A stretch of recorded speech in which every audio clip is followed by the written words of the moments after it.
우리 가족들에게 다시 한번 이렇게 인사하기 원합니다. 주님의 이름으로 사랑합니다. 그리고 오늘 예배 가운데 승리합시다.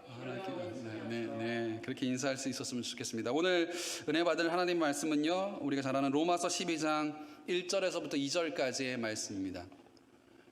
신약성경 로마서 12장 1절에서부터 2절까지의 말씀, 우리 한 목소리로 함께 봉독하여 읽겠습니다. 1절과 2절 다 같이 읽겠습니다. 그러므로 형제들아, 내가 하나님의 모든 자비하심으로 너희를 권하노니 너희 몸을 하나님이 기뻐하시는 거룩한 산 제물로 드리라. 이는 너희가 드릴 영적 예배니라. 너희는 이 세대를 본받지 말고 오직 마음을 새롭게 함으로 변화를 받아 하나님의 선하시고 기뻐하시고 온전하신 뜻이 무엇인지 분별하도록 하라. 아멘. 할렐루야. 하나님의 은혜가 오늘 예배 가운데 함께 하시기를 소망합니다. 각자의 자리에서 하나님을 기쁘게 예배할 수 있었으면 좋겠고요. 우리가 말씀을 통해서 하나님의 거듭난 인생의 삶을 살아가는 저와 여러분 될 수 있기를 주님의 이름으로 축복합니다. 오늘 말씀의 제목을 이렇게 잡아봤습니다. 하나님의 뜻을 분별하라 라는 뜻입니다. 말씀의 제목으로 함께 은혜를 나누려고 합니다.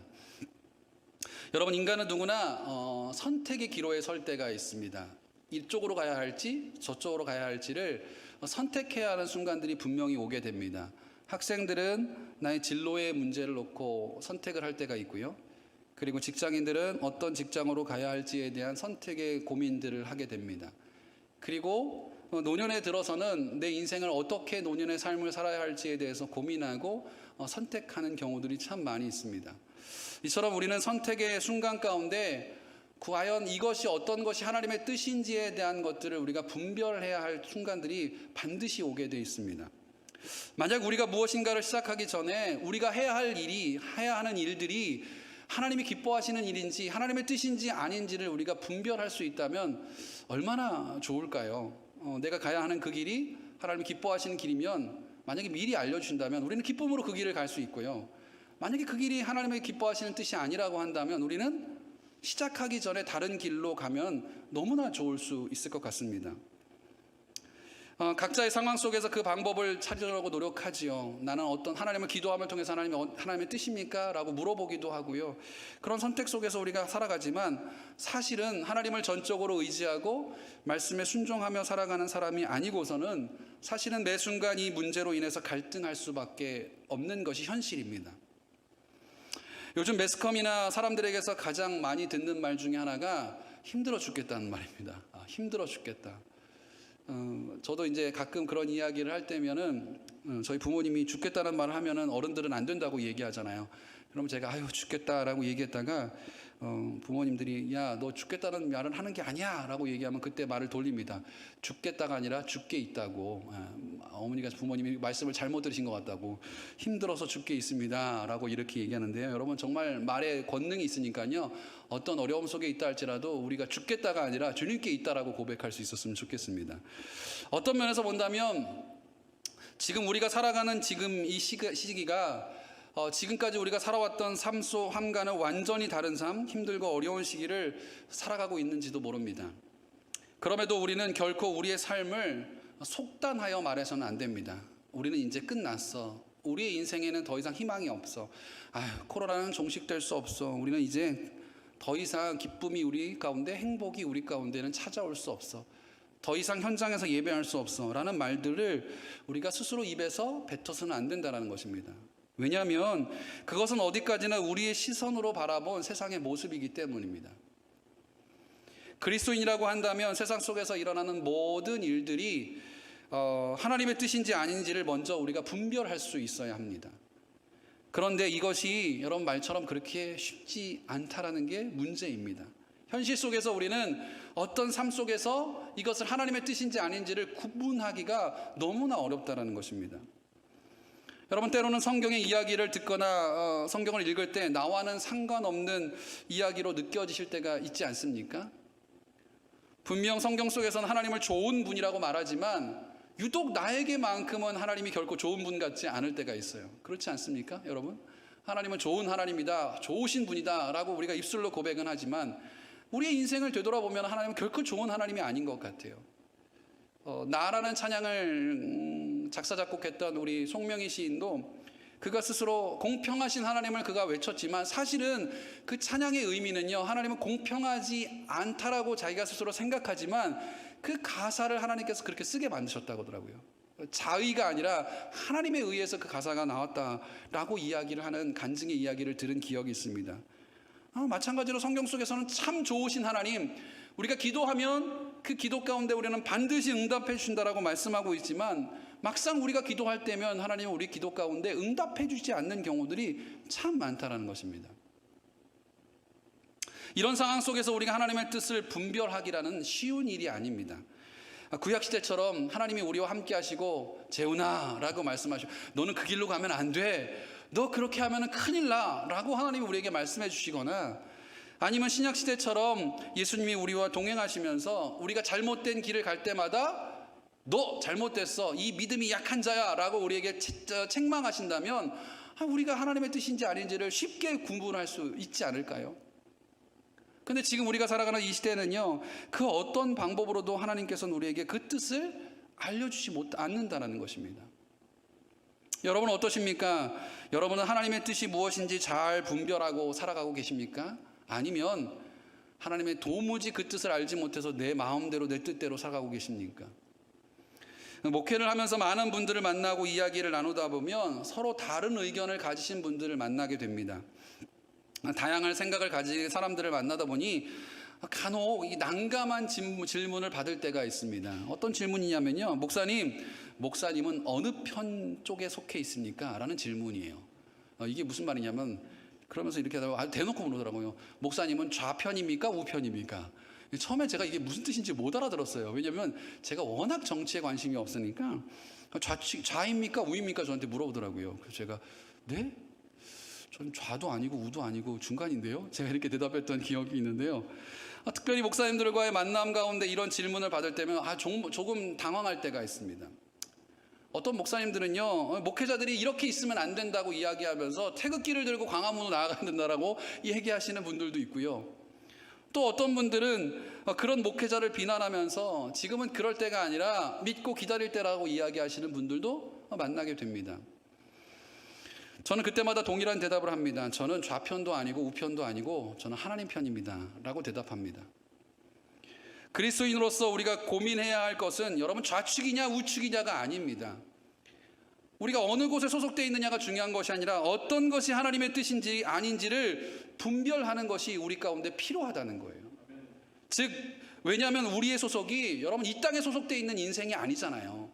이 땅에 우리의 목숨을 거는 거라면 좌측이냐 우측이냐의 목숨을 걸어야겠지요. 그렇지만 우리는 이 땅에 소속된 인생이 아니라 하나님 나라에 소속된 하나님의 백성들이기 때문입니다. 여러분, 다른 나라에 살다 보면은요, 한국에서 느껴보지 못하는 애국심을 경험하게 됩니다. 저도 말씀을 준비하면서 몇 개국 꽤 많은 나라들을 방문하면서 그때마다 참 몰랐던 한국 사람들에 대한, 한국인에 대한 어떤 자긍심, 그런 것들을 참 많이 경험할 때가 있었습니다. 여러분, 한국에서는요, 태국기를 보거나 애국가를 들어도 여러분 별 감흥이 없으시지요. 심지어는 요즘에는 어떤 그 국가적인 행사가 있어도 태국기 다는 집들이 별로 없더라고요. 그러니까 태국기를 보기가 참 어려운 시대 가운데 있고, 특별히 올림픽이 이제 있으면서 올림픽 그 태극 마크를 다는 게 그들에게 얼마나 영광이겠습니까? 그렇죠? 금메달을 따고 막 태국기 앞에서 울먹이는 그 선수들을 볼 때마다 여러분들은 어떻게 느끼실지 모르겠지만요, 한국에 있으면 그 감정을 느끼지 못합니다. 그런데 다른 나라에 가서 우연히 길에서 태극기를 보거나 흘러나오는 애국가를 듣게 되면 나도 모르게 복받쳐 오르는 감정을 느끼는 순간들이 있습니다. 그 이유는 비록 몸은 내가 다른 나라에 있지만 내가 대한민국에 소속된 국민이라는 사실을 자각하고 있기 때문입니다. 이처럼 우리가 지금은 비록 세상 속에서 살아가고 있지만 우리의 신분은 하나님 나라의 백성이라는 아주 놀라운 신분을 가지고 있다는 것입니다. 여러분, 우리는 이 사실을 결코 잊어버려서는 안 됩니다. 하나님 나라의 백성인 우리가 지금 이 시대를 살아갈 때 가장 필요한 것이 무엇이냐면 바로 오늘 사도 바울이 말하고 있는 것처럼 바로 하나님의 뜻을 분별하며 살아가는 것이 우리에게 너무나 중요하고 너무나 필요하다는 거예요. 우리가 말로 마지막 시대를 살아가고 있다라고 이야기하고 정말 어려운 시기를 살아가고 있다라고 하고 있지만 입술로는 그렇게 고백하고 있는데요, 우리의 본질로는 돌아가지 않고 있다라는 거예요. 만약 세상 속에서 무엇이 하나님의 뜻인지 아닌지를 분별하지 못하고 살아간다면 자칫 우리의 인생은 세상 나라와 하나님 나라 사이에서 혼란에 빠지게 될 수 있습니다. 아까도 제가 말씀드린 것처럼 많은 목회자들이요, 그런 이야기들을 많이 합니다. 지금은 교회가 아니라 나라가 바로 서야 된다는 이야기들을 참 많이 합니다. 여러분, 나라가 먼저입니까? 우리의 신앙이 먼저입니까? 신앙이 먼저 되면 하나님의 모든 것들을 하나님께서 우리에게 더해 주신다라고 말씀하고 있잖아요. 그의 나라와 그의 의를 먼저 구하면 그 모든 것을 너에게 더하신다라고 말씀하셨던 그 하나님의 말씀을 우리는 반드시 기억해야 된다는 것입니다. 마치 캐나다에 살고 있지만 캐나다 국민이 아니라 대한민국 국민인 것처럼 비록 지금은 우리가 이 땅 가운데, 이 세상 가운데 살아가고 있지만 우리는 이 땅의 백성이 아니라 하나님 나라의 백성이라는 사실을 기억하며 그 하나님의 뜻을 분별할 수 있는 지혜가 우리 가운데 필요하다는 것입니다. 여러분, 그렇다면 우리는 어떻게 하나님의 뜻을 분별하며 살아갈 수 있을까요? 아까도 말씀드린 것처럼 이 세상 가운데 하나님의 음성이 들려지는 것도 아니고요, 어떤 예수님께서 나타나셔서 우리를 막으시는 것도 아니에요. 우리의 믿음이 작다고 우리를 비난하거나 우리를 야단치시는 하나님, 예수님이 우리 가운데 있지 않다라는 거예요. 어떻게 하면 이것이 하나님의 뜻이구나라는 사실을 우리는 알 수 있을까요? 여러분, 이것을 아는 것이 오늘 본문 말씀의 가장 큰 핵심 내용입니다. 사실 로마서 12장 1절과 2절 말씀을 보통은 우리가 예배에 초점을 맞춰서 우리가 설교를 많이 하게 되죠. 하나님께 예배하는 것, 어떤 것이 진정한 예배냐라고 이야기하면서 본문을 설교하지만 저는 오늘 그것이 아니라 하나님의 뜻에 좀 초점을 맞추려고 합니다. 서두에서 말씀드린 것처럼 하나님의 백성인 우리가 전적으로 하나님께 모든 걸 맡기고 그분의 말씀대로 순종하며 살아가는 사람이라면 여러분, 무엇이 하나님의 뜻인지 아닌지를 구분할 수 있습니다. 날마다 하나님 음성 가운데 있고 하나님과 교제하고 하나님과 깊은 관계를 살아가는데 어떻게 하나님의 뜻을 알 수가 없을 수가 있겠습니까? 하지만 우리의 삶을 완전히 하나님께 맡기지 못하고 말씀대로 순종하며 살아가지 못한다면 우리가 하나님의 뜻을 분별하기란 쉽지 않고 매 순간마다 우리는 헷갈릴 수밖에 없어요. 여러분, 그렇지 않습니까? 내가 이 일을 해야 할지 하지 말아야 할지, 예를 들어서 이것도 있을겠죠. 예배를 드려야 할지 예배를 드리지 말아야 할지도 여러분 헷갈리시는 분들이 있으십니까? 이건 헷갈리면 안 되죠. 하나님은 예배하는 걸 헷갈리시면 안 되겠죠. 이거는 고민하실 수 있을 것 같아요. 백신을 맞아야 할지 안 맞아야 할지 고민하시는 분들이 굉장히 제 주변에 많더라고요. 감사하게도 저는 이번 주 목요일날 백신을 맞습니다. 1차 접종을 하게 돼서 이번 주 목요일날 맞는데요, 저는 고민하지 않습니다. 설사 그걸 맞아서 잘못된다 할지라도 그것 또한 하나님의 어떤 그 계획 속에 있을 거라고 저는 생각하고 있기 때문에 믿음으로 기도하면서, 물론 기도합니다. 하나님 건강하게 잘 맞을 수 있도록 백신을 맞고 제가 잘 항체가 생겨서 우리 성도들을 만나는데도 좀 부담 없도록 그렇게 기도했는데 하나님께서 기회를 저에게 주셔서 좀 맞게 됐는데요. 여러분, 이렇게 인생 속에서 우리는 헷갈릴 수밖에 없어요. 그런데요, 여러분, 우리의 본질에 좀 충실할 수 있었으면 좋겠어요. 바울이 오늘 본문 속에서 하나님의 뜻을 분별해야 한다고 말하고 있는 이유는 그리스도인이라 하더라도 세상 속에서 하나님의 뜻을 분별하며 살아가는 것이 쉽지 않기 때문이라는 거예요. 여러분, 성경에 나와 있는 기록의 내용들을 잘 보시면요, 그걸 왜 그 저자가 기록했는지를 생각해 보면요, 우리가 그렇게 살지 못하기 때문이에요. 아니면 그렇게 사는 것이 쉽지 않기 때문에 그 저자가 그렇게 기록하고 있는 거예요. 마찬가지로 오늘 사도 바울이 로마서에서 말하고 있는 이 이유는 무슨 말이냐면, 너희가 이 세대를 본받지 말고 오직 하나님의 뜻 가운데 분별하며 살아가라 라고 우리 가운데 말하고 있는 이유는 뭐냐면, 우리가 세상 가운데 그렇게 살지 못하고 있다는 거예요. 오늘 말씀은 당시 로마에서 살아가고 있는 이 디아스포라로 오랜 시간 동안 살아오던 그리스도인들에게 보낸 편지의 내용입니다. 당시 로마 제국의 가치관은 힘을 숭배하는 가치관을 가지고 있었어요. 그들은요, 어떤 것보다도 힘을 가지고 있으면 그들은 대단하다라고 생각을 했고, 그로 인해서 로마 황제의 말이라면 하나님보다도 더 크게 생각했던 시기가 그 로마 시대의 모습이었습니다. 이런 시대 속에 살아가다 보니까 이 그리스도인들조차도 하나님의 뜻을 따라가야 하는데도 불구하고 그들은 대의를 따라가기보다는 대세를 쫓아가는 모습을 보이고 있었다는 거예요. 하나님의 의를 따라가기보다는요, 많은 사람들이 걸어가는 그 길을 선택하며 그리스도인들이 걸어가고 있었다는 것입니다. 바울은 이런 로마의 상황 속에서도 참된 그리스도인이라고 한다면 세상의 흐름에 따라 살아가지 말고 하나님의 뜻을 분별하며 살아가야 한다라고 오늘 성경을 통해서 우리에게 말씀하고 있는 것입니다. 그리고 세상 속에서 하나님의 뜻이 무엇인지 분별할 수 있는 방법을 오늘 우리에게 소개하고 있습니다. 여러분, 우리가 어떻게 하면 세상 속에서 하나님의 뜻을 분별하며 살아갈 수 있을까요? 오늘 말씀을 통해서 우리가 한번 잘 이해하고 깨닫고 이 험한 세상 속에서 하나님의 뜻 가운데 살아갈 수 있는 저와 여러분 될 수 있었으면 좋겠습니다. 먼저 첫 번째로요, 하나님의 우리가 세상 속에서 하나님의 뜻이 무엇인지 분별하기 위해서 해야 할 첫 번째 일은 무엇이냐면 우리의 몸을 거룩한 산제물로 하나님께 드리라는 것입니다. 오늘 1절 말씀 한번 다 같이 읽어볼까요? 시작. 그러므로 형제들아, 내가 하나님의 모든 자비하심으로 너희를 권하노니 너희 몸을 하나님이 기뻐하시는 거룩한 산 제물로 드리라. 이는 너희가 드릴 영적 예배니라. 아멘이십니까? 여러분, 이 말씀을요, 문자 그대로 이해하신 분들은 결코 아멘이 쉽게 나오지 않을 것입니다. 왜요? 우리의 몸을 어떻게 드리라고요? 거룩한 산 제물로 드리래요. 여러분, 문자 그대로 생각한다면 우리는 어떻게 됩니까? 하나님께 우리의 인생을, 그러니까 우리 몸을 하나님께 바쳐야 되는 인생이 된다라는 거예요. 제물의 의미가 그렇잖아요. 우리의 몸을 하나님께 드린다라는 내용을 갖추고 있다는 것입니다. 그런데 사실 오늘 이 본문의 내용은요, 우리가 생각하는 것처럼 우리의 생물학적 육체를 드리라는 말이 아니라 바로 우리의 삶 전부를 하나님께 드리라는 것입니다. 우리 인생을, 우리의 삶을 하나님께 온전히 드리라는 것입니다. 우리 삶의 전부라면 어떤 부분을, 어느 부분을 말하는 것입니까? 우리가 살아가는 모든 것입니다. 우리가 먹고 자고 쉬고 일하고 놀고 예배하는 모든 것을 바로 하나님께 산 제물로 드리라는 거예요. 간혹 사람들은 하나님과 세상을 분리해서 생각하고 말하는 경우들이 참 많습니다. 그래서 교회에 와서는 어떻게 합니까? 교회에 오면은 한없이 그냥 참된 그리스도인의 모습을 가지고 있어요. 근데 세상 가운데 가면 어떻습니까? 한없이 세상 사람 같은 모습을 가지고 있어요. 그분들이 늘 이야기하는, 주창하는 이야기가 이겁니다.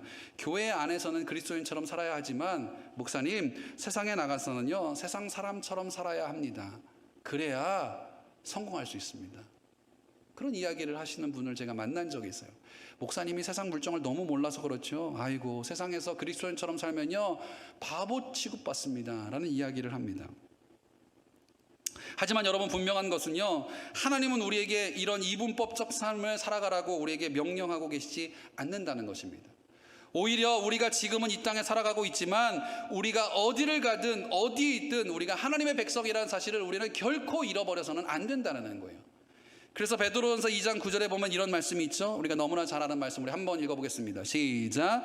그러나 너희는 택하신 족속이요 왕같은 제사장들이요 거룩한 나라요 그의 소유가 된 백성이니 이는 너희를 어두운 데서 불러내어 그의 기이한 빛에 들어가게 하신 이의 아름다운 덕을 선포하게 하려 하심이라. 여러분, 믿으십니까? 우리의 인생은요, 쪼잔하게 세상 가운데 무엇인가 성공하려고 아둥바둥 살아가는 인생으로 우리를 하나님께서 만드신 존재가 아니에요. 왕같은 제사장이요 거룩한 하나님의 백성으로, 하나님의 나라로 우리를 세워주신 하나님의 백성들이라는 사실입니다. 근데 우리의 인생은 자꾸만 어떻습니까? 쫄보처럼 살아가요.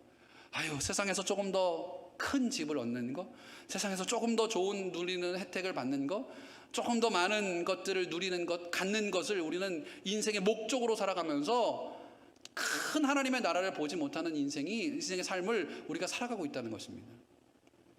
이런 우리의 삶을 사도 바울은 하나님께 어떻게 드리라고 말하고 있냐면 바로 산 제물로 드리라고 말하고 있습니다. 바울은 그리스도인이 드려야 할 제사는 과거 동물의 피로 드렸던 구약의 제사와 달리 삶의 모든 영역을 구별하여 드리는 삶의 제사로 드리라고 오늘 우리에게 말씀하고 있는 것입니다. 그것이 바로 오늘 우리가 얘기하고 있는, 우리가 드리는 영적인 예배라는 거예요. 하지만 우리는 하나님의 백성이라고 말하면서도 여러분, 삶의 모습 속에서 하나님의 뜻과는 전혀 다른 삶의 모습을 살아가고 있습니다. 여러분, 그렇지 않습니까? 그런 점을 사도 바울은 너무나 잘 알고 있었기에 하나님의 뜻을 분별하기 위해서 먼저 우리의 삶을 하나님이 기뻐하시는 산 제물로 드리라고 말하고 있는 것입니다. 마치 한 부자 청년이 예수님의 제자가 되겠다고 예수님 곁에 왔다가 모든 자신의 재물을 내려놓으라는 그 주님의 말씀에 순종하지 못하고 그가 근심하여 떠나갔던 것처럼 우리의 삶을 하나님 앞에 드리지 못한다면 우리는 하나님의 뜻 가운데 결코 살아가는 인생이 될 수 없다라는 거예요. 사랑하는 성도 여러분, 우리의 삶을 온전히 하나님께 맡기시기를 소망합니다. 우리가 그것을 주님께 맡길 때 우리가 손해보는 것처럼 보이고 때로는 그거에 우리 가운데 피해가는 것처럼 보일다 할지라도 하나님께 우리의 삶을 맡기면 하나님 우리는 거룩한 백성으로 하나님의 선택받은 하나님의 백성으로 우리를 이끌어 가실 줄 믿습니다. 그 인생이 바로 우리가 하나님의 뜻 가운데 살아가는 참된 지혜의 삶을 살아가는 자의 모습이라는 거예요. 두 번째로 우리가 세상 속에서 하나님의 뜻을 분별하기 위해 해야 할 일은 이 세대를 본받지 말라는 것입니다. 오늘 2절 말씀해 보니까 너희는 이 세대를 본받지 말고 라고 나옵니다. 여기서 사용된 헬라어 동사가 쉬스케마티조라는 단어인데요, 이 단어의 뜻이 무엇이냐면 어떤 형틀에 따라 주조하다, 무엇을 따라 만들다 라는 뜻을 가지고 있어요. 좀 더 쉽게 이야기한다면 어떤 형틀에 우리의 인생을 다 동일하게 만들어 버린다는 거예요. 붕어빵 기계 여러분 보셨죠? 붕어빵 기계가 이렇게 주조가 딱 돼 있어서 거기에 밀가루를 붓고 팥을 넣고 뚜껑을 덮으면 어떻게 됩니까? 동일한 붕어빵이 계속해서 만들어지는 것처럼 우리의 인생을 마치 이 세대가 삶의 틀 안에 우리를 맞춰버리고 그것을 동일한 인생의 모습으로 만들어가고 있다는 것입니다. 세상은 그 시대에 맞는 문화와 가치의 모양으로 우리를 찍어내려 합니다. 그래서 가만히 있으면 아무리 그리스도인이라 할지라도 자동적으로 우리는 세상 문화의 가치에 쫓아갈 수 있는 인생이 될 수밖에 없다라는 거예요. 말씀을 준비하면서 생각하니까 그렇더라고요. 여러분, 우리가 언제 핸드폰이 없었으면 핸드폰이 있어서 살았습니까? 언제 내비게이션이 있었다고 우리가 길을 찾아갔습니까? 한 몇 년인가요? 한 10년 전만 해도 내비게이션 없어도 우리는 길을 충분히 찾아갈 수 있었습니다. 그렇지 않습니까? 어디서 만나자라고 얘기하면 지도를 보던 아니면 검색을 하던 어떤 삶을 통해서 이렇게 가는구나, 아니면요 도로에 다 번호들이 있어요. 1번 국도, 2번 어떻게 이렇게 찾아서 우리가 그 목적지를 찾아갔던 기억이 있습니다. 그런데 지금 어떻습니까? 여러분, 내비게이션 없이 길을 찾아가실 수 있는 분 있으십니까? 아무도 없어요. 저도 내비양의 말을 얼마나 잘 듣는지요. 그 말을 잘못 들으면 제가 길을 헤매다가 나중에는 시간이 더 걸리는 경우들이 너무 많이 있었어요. 저도 2명의 여자의 말을 잘 듣는데 첫 번째 아내의 말과 내비의 양의 말을 참 잘 들으려고 노력하고 있습니다. 어느 시대 가운데 그렇게 갔어요. 여러분, 핸드폰이 언제부터 스마트폰을 우리가 썼습니까? 예전에는요 핸드폰 전화번호, 가족에 있는 전화번호를 다 외웠어요. 그렇잖아요. 우리 가족의 전화번호 저는 그래도 기억합니다. 아이들, 가족들. 근데 저희도 5명이다 보니까 저도 아이들은 가끔 헷갈리는데, 그러니까 아내 전화번호라든지 이렇게는 다 기억을 하는데요. 중요한 거는 기억을 하는데 이게 가끔은 중요하지 않는 전화번호들은 그냥 흘러 지나가 보낼 때가 참 많이 있는 것 같아요. 그리고 조금 더 발달하다 보니까 옛날에 어떻게 합니까? 이제 핸드폰이 발달하니까요, 이제 뒤에 4자리만 기억하면 전화번호가 뜨니까 이제 뒤 4자리만 기억하는 경우들도 생각이 나는데, 이제는 1번만 누르면 아내에게 전화가 걸리고 2번 걸리면 누구에게 걸리는 이런 상황 속에 살다 보니까 우리 인생이요 어느 순간 세상의 가치에 우리가 물들어서 내 주변에 무엇인가 없으면 안 되는 시대 가운데 우리가 살고 있다는 거예요. 이게 얼마나 무서운 일인지 아십니까? 특별히 믿음의 사람들에게 있어서는 이 현실이요 너무나 무서운 현실입니다. 지난 한 주간 우리의 삶을 돌아보면 하나님께 거룩한 산제물로 드려야 할 우리의 몸과 우리의 삶을 하나님이 아닌 우리 세상에 맡기고 세상이 만들어주는 대로 살아왔다는 것을 우리는 알 수 있습니다. 그러다 보면 삶의 문제를 만나게 되고, 그러다 보면 우리는 어려움을 만나게 된다는 거예요. 여러분, 한번 보십시오. 세상은 점점 변해가고 선서도 급성장해 가고요, 스마트폰이 발전하고 많은 것들이 편리해지고 있어요. 그런데 우리의 삶의 문제는요 해결되는 게 아니라 더 큰 문제들이 우리에게 산재되어 가고 있다는 거예요. 그렇지 않습니까? 예전에는 여러분 어떤 자질구레한 문제 가운데 우리가 고민했던 적이 있습니까? 없었어요. 지금은요 문제를 낳고 또 그 문제가 문제를 낳는 형국 가운데 우리가 살아가고 있다는 것입니다. 자신의 삶을 하나님께 바치지 못하고 자신의 뜻대로 살아가는 사람은 시대의 풍조에 따라 흔들리며 세상 속에서 자신의 삶을 바치며 살아가는 사람들입니다. 우리는 조금만 하나님의 생각을 하지 않게 되면요, 우리는 어떤 일이 벌어지냐면 하나님의 생각을 우리가 지어가면 그 지어가는 그 비어있는 그 곳에 세상의 생각들로 가득 채워지게 된다는 거예요.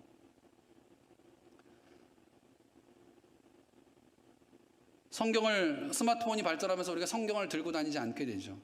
더 편리해졌어요. 근데 여러분, 성경을 들고 다니지 않다 보니 어떤 일이 벌어집니까? 성경을 읽지 않아요. 찬송가를 들고 다니지 않다 보니까 찬송을 듣지 않아요.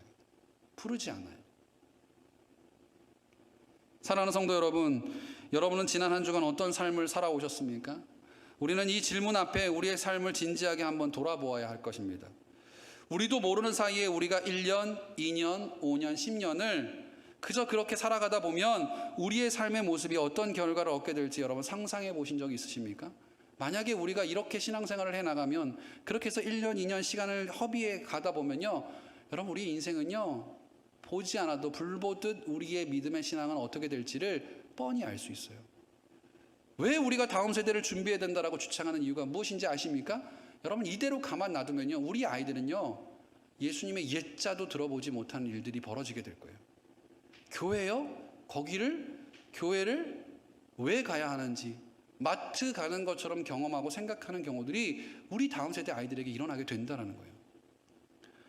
요즘 저의 삶은 마치 사단이 너 이래도 예수 믿고 너 이래도 목사 할래? 라는 것처럼 저를 시험하는 것처럼 느낄 때가 참 많이 있습니다. 코로나19가 생기면서 교회가 어려워지고 있고요. 그리고 가정적으로 어려움까지 겪게 되면서 욥이 당하는 고난을 다시 한번 생각하게 되더라고요. 그러면서 정말 사단이라는 놈이 얼마나 무서운 놈인지를 다시 한번 깨닫게 됩니다. 우리의 약점을 누구보다 잘하는 게 누구냐면요, 바로 사단이에요. 우리가 어떻게 하면 세상 가운데 소속되고 살아가고, 우리가 어떻게 하면 하나님을 떠나갈지를 누구보다 사단이 우리를 너무나 잘 알고 있다는 거예요. 그래서 어찌 보면 지금의 제가 처해 있는, 그래서 한 2주 정도를요, 정말 속된 말로 멘붕 가운데 있었어요.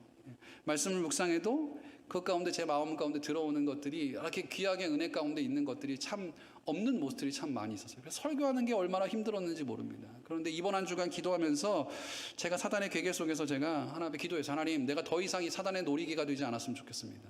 하나님의 뜻을 분별하고 하나님이 원하시는 삶이 무엇인지를 구분할 수 있었으면 좋겠습니다 라고 한 주간 기도했어요. 그래서 마지막에 오늘 아침에도 하나님 앞에 기도하면서, 저는 이런 시험이 올 때마다 어떻게 기도했냐면, 이 어려움을 잘 이겨내고 하나님이 주시는 참된 복음을 누리며 살아가겠다라고 결심하게 되더라고요. 여러분, 어려울수록 더욱 하나님을 의지하고 하나님을 바라보며 하나님 없이는 살아갈 수 없는 존재라는 것을 우리가 스스로 고백할 수 있어야 됩니다. 사도 바울이 오늘 우리에게 이 세대를 본받지 말고 하나님께 우리의 삶을 바치라고 말하는 것은 우리를 세상 가운데 어렵게 하기 위함이 결코 아니라는 거예요.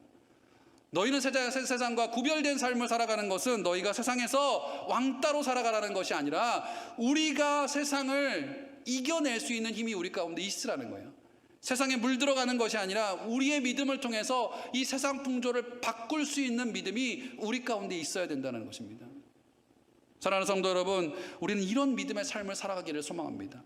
세상의 풍조에 따라가는 그냥 그런 인생 가운데 휩쓸려가는 인생이 아니라 하나님의 뜻을 구분할 수 있는 믿음의 삶을 살아야 한다는 것입니다. 마지막으로 세 번째, 세상 가운데 하나님의 뜻을 분별하기 위해서 우리가 해야 할 일은 마음을 새롭게 함으로 변화를 받으라는 것입니다. 우리 2절 말씀 다 같이 읽어볼까요? 시작.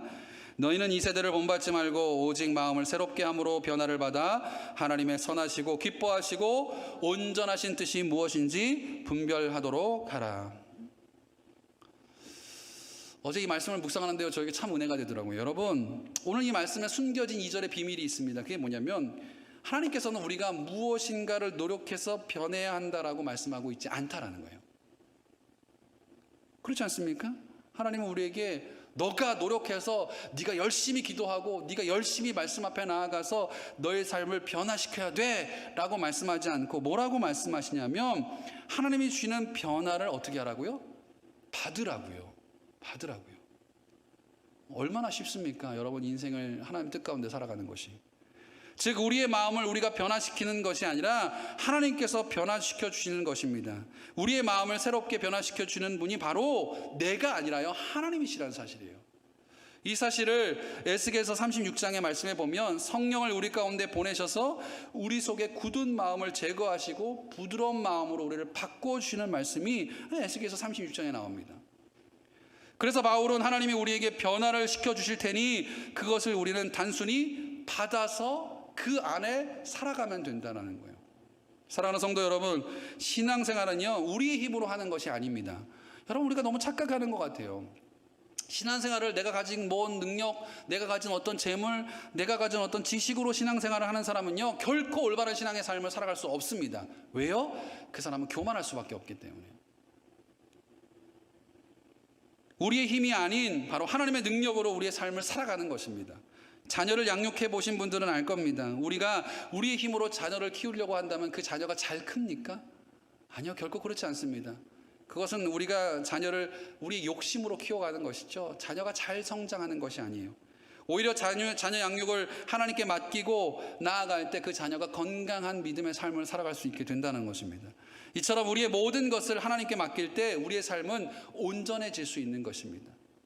그렇다면 여러분, 우리가 하나님의 뜻을 분별하며 살아가야 할 이유가 무엇입니까? 왜 이토록 바울이 그리고 목회자인 제가 여러분에게 하나님의 뜻을 분별하며 살아가라라고 말씀하고 있는 것일까요? 빌립보서 1장 10절 말씀에 보니까 이런 말씀이 있습니다. 우리 다 같이 한번 읽겠습니다. 시작. 너희로 지극히 선한 것을 분별하며 또 진실하여 허물 없이 그리스도의 날까지 이르고. 사도 바울은 당시 로마에 살던 그리스도인들과 오늘날 우리들에게 지극히 선한 것을 분별하며 살아가라고 우리에게 말씀하고 있습니다. 여러분, 이 세상에는요 선한 것이 없어요. 무엇이 선합니까 도대체? 심지어는요 목회자들조차도 선한 목회자를 찾기가 쉽지 않은 시대 가운데 우리가 살고 있다는 거예요. 이게 얼마나 안타까운 것입니까? 예전에도 말씀드린 것처럼 그리스도인이라고 예전 같으면 믿을 수 있었고 선하다라고 우리가 지칭할 수 있었는데요, 이제는 그리스도인들조차도 선하다는 이름을 그 앞에 찾아보기가 어렵다라는 거예요. 로마 당시에도 철학자들이 생각한 선한 것은요 행복한 삶이었어요. 그들은 행복을 위해서 권력을 가지려고 했고요, 행복을 위해서 그들은 능력을 키웠던 삶을 살았던 것이 로마 당시에 많은 사람들의 모습이었습니다. 그들의 가치관이었어요. 하지만 바울이 생각한 최고의 선한 것은 바로 하나님의 뜻을 분별하는 것이라는 것입니다. 바로 그분이 뜻이 선하고 완전하며 하나님이 기뻐하시는 일이라는 것을 사도 바울이 말씀하고 있다는 것입니다. 여러분, 우리가 이 땅을 살아가면서 하나님의 뜻을 구분해야 할 이유가, 분별해야 하는 이유가 바로 여기에 담겨져 있어요. 사람을 의지하기보다는 하나님을 의지하시고 세상의 뜻을 쫓아가기보다는 하나님의 뜻을 쫓아가는 우리의 삶이 되어야 한다는 거예요. 그것이 바로 이 땅을 살아가는 그리스도인이 가져야 할 가장 중요한 핵심적인 내용이라는 사실입니다. 여러분, 이제 말씀을 마치려고 합니다. 사랑하는 여러분, 우리가 예수를 믿는다고 해서 그 즉시 우리의 삶과 인격이 예수님을 닮은 완전한 삶에 도달하지는 못합니다. 때론 세상 속에서 하나님의 뜻대로 살아가는 것이 손해보는 것처럼 보일 수도 있습니다. 바보 같아 보이고 실패한 것처럼 보일 수 있습니다. 하지만 그것은 잠깐 있을 이 땅에서 보여지는 우리의 모습일 뿐이라는 거예요. 우리가 지금은 비록 이 땅에 살고 있지만 우리는 이 땅의 백성이 아니라 하나님의 백성이라는 사실을 여러분 반드시 기억하셔야 합니다. 우리의 목적은 이 땅이 아니에요. 이 땅에서 잘 먹고 잘 살고 좋은 차, 좋은 집에서 사는 것이 우리의 목적이 결코 되어서는 안 된다는 것입니다. 그러므로 지금 우리에게 있어 가장 시급한 것은 세상의 헛된 행복을 쫓아가는 삶이 아니라 하나님의 뜻을 분별하여 그분의 뜻에 맞는 삶을 살아가는 것이 우리에게 가장 시급한 문제라는 거예요. 코로나로 인하여서 여러분, 코로나 종식 언제 이것이 끝날 것을 기대하거나 그것을 기다리기보다는요, 이 시대 속에서, 이 어려움 속에서도 하나님의 뜻을 찾아가는 것이 가장 그 시급한 우리의 문제라는 사실입니다. 여러분, 그러기 위해서는 우리의 삶을 산 제물로 하나님께 드리시기를 소망합니다. 우리의 인생을 주님께 맡기십시오. 세상의 그 어떤 헛된 것들을 쫓아가서 여러분 부동산에 여러분의 인생을 맡기면 여러분의 인생이 행복해질까요? 자녀들에게 여러분의 인생을 맡기면 여러분의 삶이 행복해질까요? 어떤 주식에 여러분의 인생을 맡기면 여러분의 인생이 정말 행복한 인생으로 거듭날 수 있을까요? 아니요, 결코 그렇지 않습니다. 그것은 그냥 다 이 땅의 것들이에요. 우리가 정말 우리의 인생을 맡기고 하나님께 우리의 모든 것들을 정말 우리의 인생을 맡겨야 할 분이 누구냐면 바로 우리 하나님이라는 사실입니다. 그 하나님께 우리의 삶을 온전히 드리시기를 소망합니다. 그리고 이 시대를 본받지 말고 이 시대 가운데 하나님의 뜻을 이루어갈 수 있는 그리스도인이 되었으면 좋겠습니다. 그리고 마지막으로 하나님이 주시는 변화를 받으며 믿음 아래 살아가는 저와 여러분 되기를 소망합니다.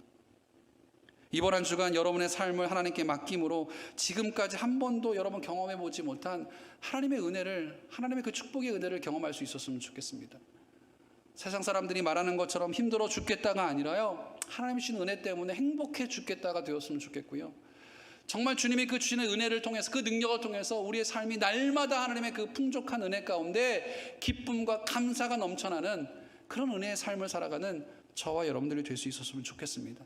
이번 한 주간 이 말씀을 기억하시면서 세상 가운데 하나님의 뜻 가운데 분별하며 살아가는 저와 여러분 되시기를 주님의 이름으로 축복합니다.